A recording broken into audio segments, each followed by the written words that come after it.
Maayong adlaw igsoon, laing adlaw, laing pagkinabuhi. Uh, Nautang nga naamo sa kapiskay ug kabaskog sa panglawas.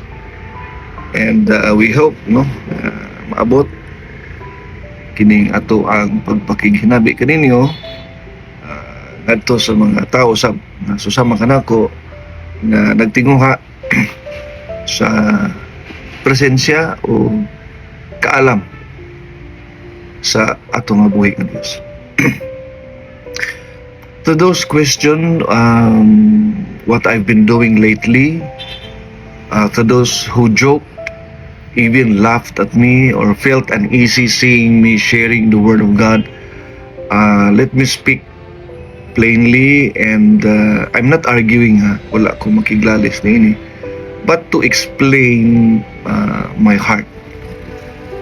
Again and again, I'm not a preacher, dili ko pastor, dili ko religious leader, wala ko'y titulo nga akong ipanghinambog. I am simply a person who is hungry, uhaw, gigutom sa pulong sa Ginoo, gigutom sa iyang presensya. And hunger, a real hunger, always find a way to speak. Diya sa Salmo 42:1 atong basahon mga kaigsunan, as the deer pants for the water brooks, so pants my soul for you, O God. Kung makita ninyo nga naga-share ko, dili ka na pagpakaroon ingnon, dili ka na pagpa-impress, kana ang kalag nga nangita o katagbawan, kana ang kalag nga nangita o mahitupngan ang kauhaw. Some of you nakakatawa, some of you wondered or even mangutana ganong karon pa man. Some of you probably thought na who does he think he is? Kinsa man as Bahal Cabrera para mo maghimulong ni ana mga pulong. But the truth is, I don't think I am anyone special.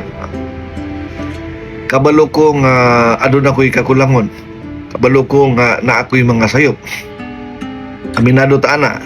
Kabalo ko nga daghan pa ko kinahanglan tun-an. And this is exactly why I return to God.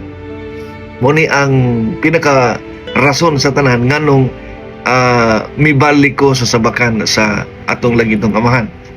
Diya sa Lucas 5:31 igsoon, those who are will have no need of a physician, but those who are sick. I do not share because I am healed. Wala ko mag-share sa thoughts tungod kay naalim ko, no? I share because I'm still being healed. Faith expressed openly sometimes makes people uncomfortable. Kay kung ang usa ka tao nangita sa Dios, nangita sa kaning pagpangga sa atong langitong amahan, murag na ay salamin ba nga gihuptan sa atubangan sa uban. And not everyone is ready to look.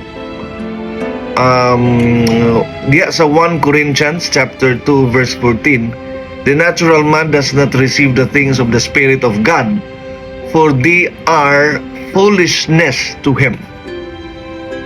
Kung usahay murag binuang ang ginabuhat sa inyong pananaw, sa akong gibuhat, no, inyong pananaw binuang, I understand, no? Kay kani dili kalibutanon nga butang. This is more on spiritual, no? So let me be clear, I'm not teaching as someone above you. I am not correcting anyone, and I am not claiming authority. I am simply testifying. Diya sa Salmo 107:2 nagkanayon, let the redeemed, O Lord, say so. Kung unsay akong gipamulong, unsay akong ginasulti, maura na ang unsay gibuhat sa Dios sa akong kasing-kasing, sa akong kasing-kasing. Ako nang gibalik, Again, tungod kay kini nga mga pulong based on my personal words and reflections and encounter with God lately sa ato ang pagkinabuhi ning kalibutan. Kung dili kini para nimo, okay ra na. Pero ayaw tawga o katawanan ang mga butang nga naghatag og kinabuhi sa uban. Sometimes God begins His work not with the qualified but with the willing. Si David dili hari sa sinugdanan. Si Pablo dili perpekto. Ang Samaritan woman walay maayong reputasyon, di ba? Pero sa diyang ilang kasing-kasing na igo sa Dios, dili sila o wala sila nagpabilin nga hilom. 1 Corinthians chapter 1 verse 27, God chose the weak things of the world to shame the strong. Kung gigamit sa Dios ang ordinaryo, kinsa man ta aron moingon nga dili siya pwede maglihok sa ordinaryong tao karon. Sama kanimo, sama kanako. So this is not about religion, dili ni performance, dili ni for reals lang, no? And we are not aiming for any monetization kinsa may buhatag diha.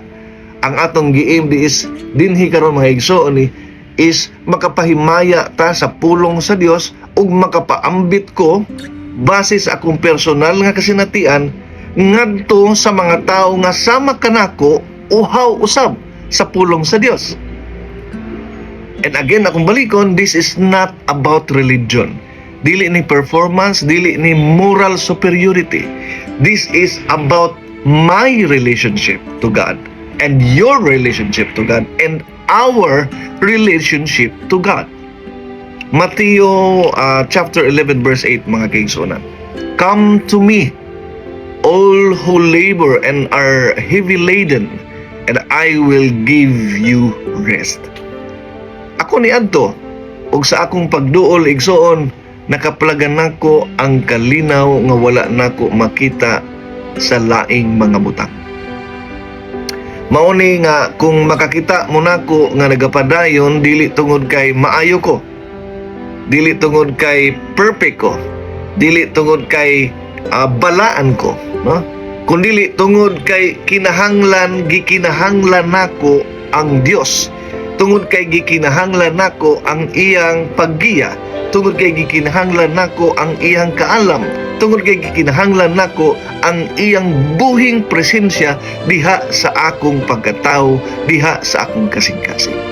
So to those who laughed at me, wala ko'y kasuko, no? To those who questioned, wala ko'y idipinsa ninyo. I only ask this: allow hunger to exist. Allow God to move where He wants.